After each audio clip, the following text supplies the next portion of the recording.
What's up, guys? I'm Crystal Lee Naomi, aka Jasmine Borders on Tyler Perry's Sistas.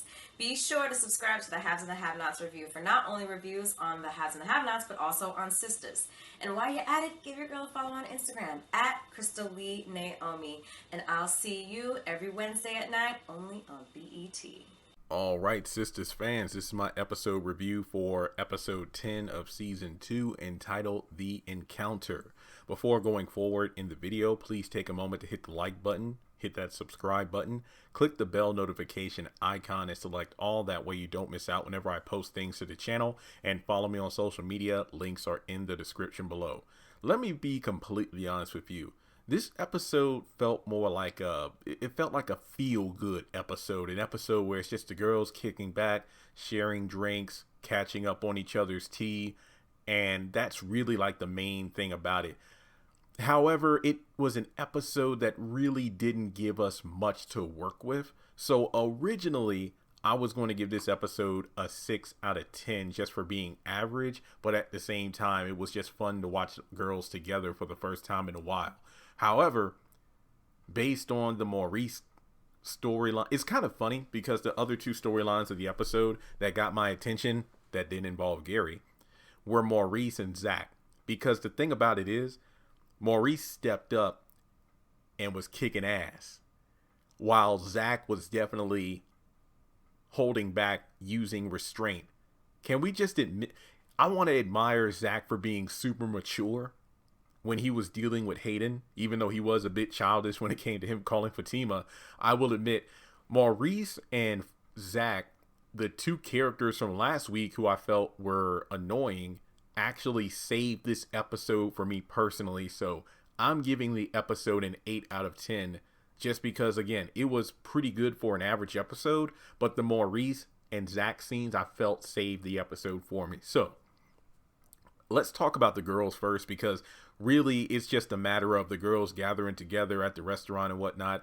Yet again, I'm thinking COVID restrictions, but no, remember this was filmed in Camp Quarantine. So it was fun to actually see a scene with a lot of people. But basically it kind of reminds me of season 1, where we established that yes, it's season 2, but the girls are kind of still divided up into factions, where it's like Sabrina and Danny on one side, and then you got Karen and Andy on the other, in regards to like those two sets of women know secrets and stories about the other's problems that the other two don't know about. So when they gather together and somebody gets mad and lets it slip, then it's like, whoa, what's going on here? So then Fatima is the newbie, so she has dialogue to contribute to both scenarios because she actually dates around. So Danny and Sabrina are sitting there first, and they're just kind of recapping what's been going on with Calvin and Preston. And turns out, you know, Sabrina looks at Calvin's account and there's not a lot of money in there. So then after that, Karen is the next to arrive. They notice how she's in a good mood, looking like a preacher's wife or a first lady of a church. And I ain't gonna lie, she looked good in that red dress and heels. And they can definitely tell that it's the Aaron influence, because, you know, Karen is like, you know, again, first lady status. After that, you know, I'll talk Zach real quick. He calls Fatima. She arrives in the parking lot of the restaurant, or you know, club, whatever it is, or I think it's restaurant. Yeah, restaurant. And he says, hey, I'm just sitting here by myself. I'll just go down to the house to do work for 1 or 2 hours. She's like, okay, that's good. I'll be home by like 11. So, all right, stay safe. Okay, this is where I'm waiting for you to say the same thing. Basically working on the whole phone etiquette thing of two people who are together. So Zach, you know, goes down to the work.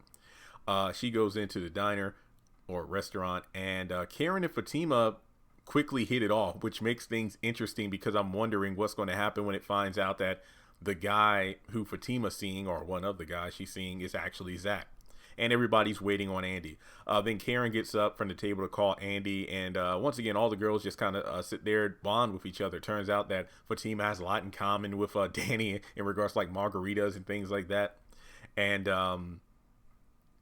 then from there, Andy kind of sneaks up on Karen, and they all sit down. Basically, hey, let's celebrate. I got my job back. I got a raise. I got a promotion. And then it was all on Fatima. You know, it's all her. She had my girl. She was my ride or die. Helped me out. And basically, Gary's name came up in regards to like, girl, you know, you needed Gary's money to help you out with them student loans. And then that's when Karen's like, let's try not to say the name Gary. And then that's what Andy's like, Karen is like Andy. And then there's some tension there. So then they all kind of talk about the whole man problem situation, how Sabrina's unsure about Calvin, and Fatima's like, look, if you're not ready to commit, don't commit. I just date to date. I don't look for commitment. Look, I mean, men do it all the time, right? And sometimes I'm dating 2 to 3 guys at once, and I'm like, I feel like Tyra Banks from, what was it, America's Next Top Model. I was like, no, I was rooting for you. No. Like, I was mad at Zach for being immature last week. So basically letting the hearsay of those other men ruin what he has with Fatima. But at the same time, it's like, I feel bad for him because of the fact that it seemed like those two were really clicking, but who's to say she isn't dating multiple guys right now? Like, Zach is just a number. So based off what she was saying at the dinner, I'm not saying it makes me dislike Fatima, but at the same time, it's like, now I don't think Zach's insecurities are warranted. I mean, not warranted, because it reminds me of Mike and Pamela from Bruh. If you don't watch Bruh, the entire season 1 is on Netflix. Not Netflix, BET Plus. Those two were both players in their own right, and they understood they just messed around, but then Mike caught feelings.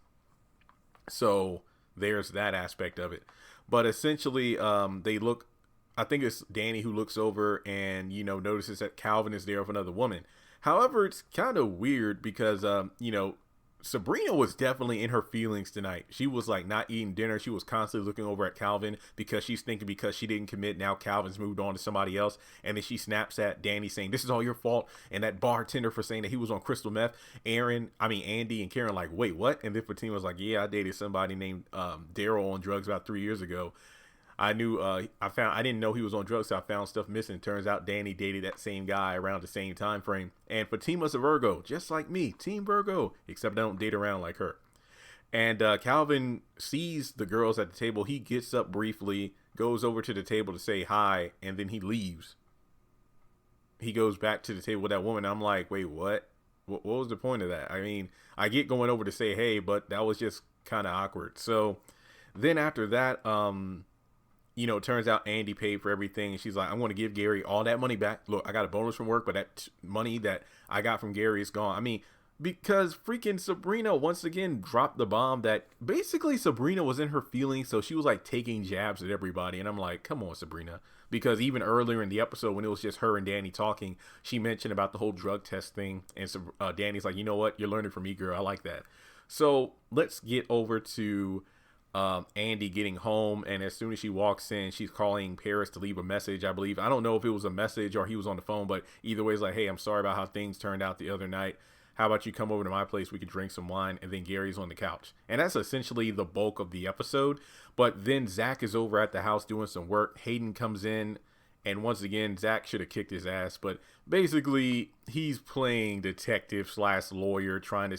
Long story short, he's telling Zach not to overstep his bounds because of the fact, like, you know, if you don't want to be kicked out of this program. So essentially almost threatening Zach about being kicked out of Chain Breakers if, you know, he messes around with Fatima. And Zach isn't here for that. I felt for Zach like he should have whooped his ass, but he knew, you know, not to do it. So Mr. Souffle from High School Musical should stick to the status quo and leave Zach alone. Which honestly is messed up if Zach gets kicked out of the program because of the fact that Hayden obviously doesn't know Fatima's mindset of dating around, because apparently he told, what was it, last week when he came over and told Fatima that he feels that she's the one for him. So in a way, it's almost like Hayden is like a Gary to Fatima the same way Gary is to Andy. And speaking of Gary, he goes over to his lawyer's place after he gets a phone call from him. He calls him. He was waiting outside of Andy's building, and the lawyer's like, dude, you need to calm down. Bring your ass over here because I don't want to get you out of jail again because you're stalking her. And essentially from there, you know, because the FBI is watching his every move. So Gary goes over there. He's furious. It turns out that he's the godfather of that lawyer's children. I believe he said, hey, me and my wife Jennifer, she just fixed a lovely dinner. We'd love to have you come in and calm down, because this is the kind of person Gary needs right now. I'm not rooting for Gary, but everybody needs that kind of anchor to keep him grounded, to stop Gary from doing something stupid. And based on the preview next week, we know he's going to do something stupid. So then he's like, look, I want to calm down. I want to go to the hotel. I'll come back tomorrow and that'll be it. But then we know he's going to be at Andy's house. So the final scene to talk about is the first scene where Alonzo's outside of the bank taunting Maurice.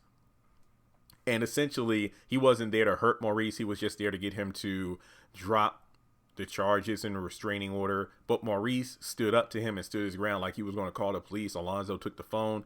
And basically, Maurice, I don't need to say it, it was a great scene. He kicked his ass because of the fact that he wasn't going to take being bullied. He wasn't going to take homophobic stuff. People like him that threaten the community. And when I tell you Maurice whooped that ass, I was like, damn. And that's why I say the Zach scenes, because he refrained himself, because I think it's plain to see he could kick Hayden's ass easily. And then with Maurice standing up for himself against Alonzo, those two scenes for me are what saved the episode from being average to being phenomenal. So once again, I'm giving this episode an 8 out of 10. You can let me know what you want to score the episode in the comment section below. And as always, feel free to donate to the channel via PayPal or Cash App if you would like, or you can just join Patreon for as little as $1 a month.